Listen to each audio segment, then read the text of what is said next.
मैंने ये new Creo beluga version 2 को जो वो ट्राई कर लिया है। वैसे तो मैं इसको ट्राई नहीं करना चाहता था क्योंकि इससे लॉन्च हुए जो हो काफ़ी टाइम हो गया है। बट जब मैंने इसकी स्पेसिफिकेशन देखी तो मुझे लगा कि इसको जो वो ट्राई करना चाहिए क्योंकि ये हेडफ़ोन कम प्राइस पे काफ़ी कुछ क्लेम करता है। लाइक इसमें आपको जो है 53 एमएम के लार्ज ग्रिफिन ड्राइवर मिल जाते हैं विद ड्यूल चैम्बर टेक्नोलॉजी। वैसे ड्यूल चैम्बर टेक्नोलॉजी जो है इस प्राइस रेंज में कोई नई बात नहीं है, काफ़ी सारे गेमिंग हेडफ़ोन में मिल जाएगा।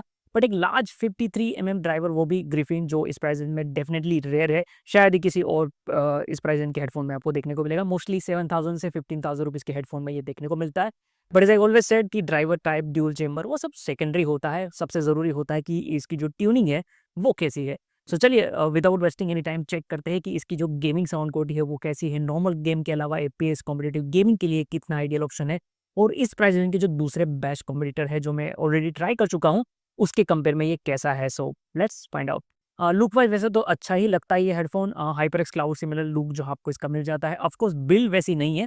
बिल्ड में मुझे लगता है कि थोड़ा-सा कॉम्प्रोमाइज़ यहाँ पे है। मेबी थोड़ी और बेटर बिल्ड क्वालिटी जो है इसकी हो सकती थी। वैसे हेडबैंड जो वो मेटल का है, एल्यूमीनियम का है तो ज़्यादा प्रॉब्लम ड्यूरेबिलिटी को लेके नहीं आएगी, बट फिर भी काफ़ी जगह पे फिनिशिंग उतनी अच्छी नहीं है।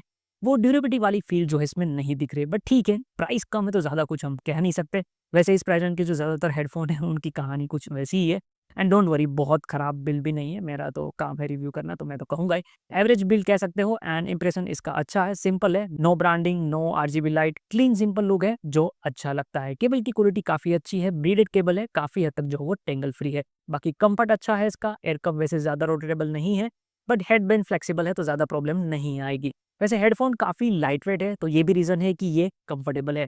But of course main reason है ये कूलिंग जेल एयरपैड्स काफ़ी बिग साइज़ के हैं प्लस काफ़ी सॉफ्ट है, तो एयर पे प्रेशर बिल्कुल भी नहीं आता है।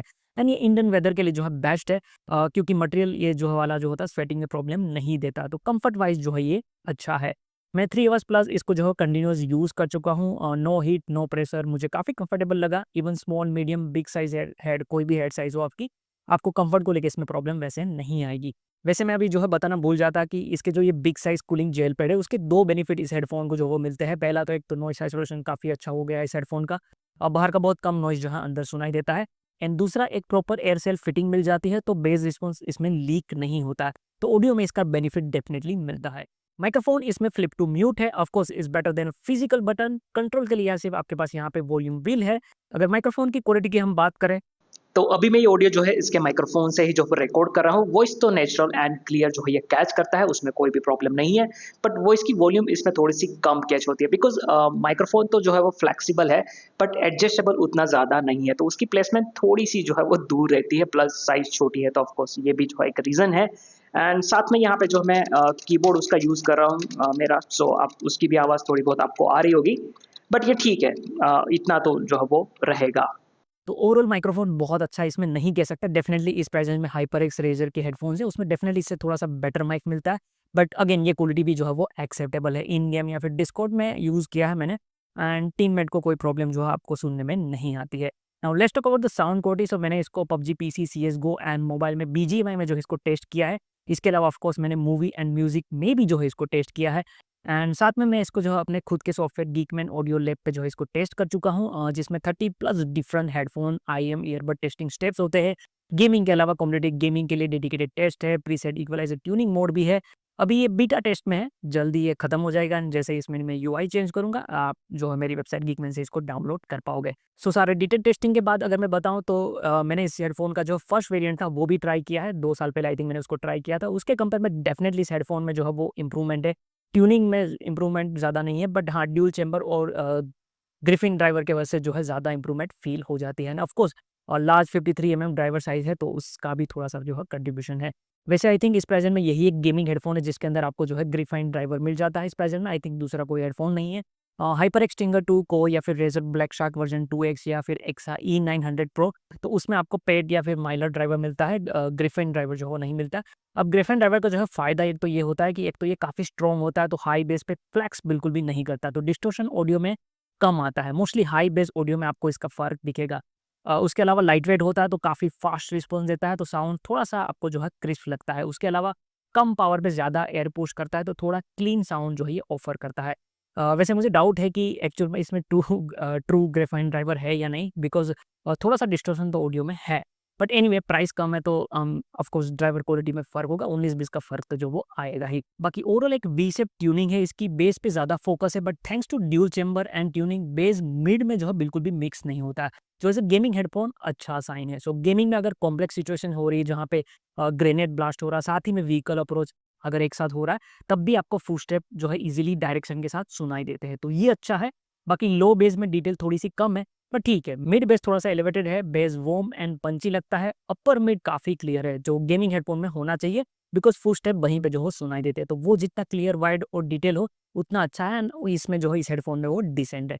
ट्रबल थोड़ा कहीं पे शार्प फ़ील करता है, बट बहुत ज़्यादा फैटिग फ़ील जो वो नहीं करवाता।